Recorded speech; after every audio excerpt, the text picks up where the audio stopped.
আপনি যখন হেরে যান, ব্যর্থ হন, ভেঙে পড়েন, কষ্ট পান, আপনার কাছে মনে হয় আপনি বুঝি পৃথিবীর একমাত্র দুঃখী মানুষ।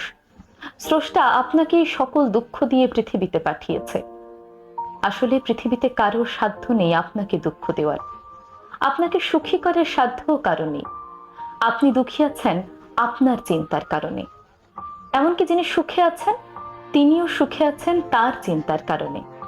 আসলে আমাদের চারপাশে ঘটে যাওয়া ঘটনাগুলোকে কে কিভাবে দেখছে, সেটি নির্ধারণ করে আপনার অনুভূতিতে সুখ থাকবে নাকি দুঃখ থাকবে। আচ্ছা, একবার ভেবে বলুন তো, আপনি নিজে নিজেকে সম্মান করেন?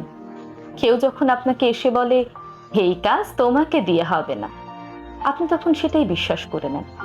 আপনি যখন বড় কোনো স্বপ্ন নিয়ে সামনের দিকে এগিয়ে যান, হঠাৎ করে কেউ এসে বলে ছেঁড়া কাঁথায় শুয়ে লাখ টাকার স্বপ্ন দেখো না,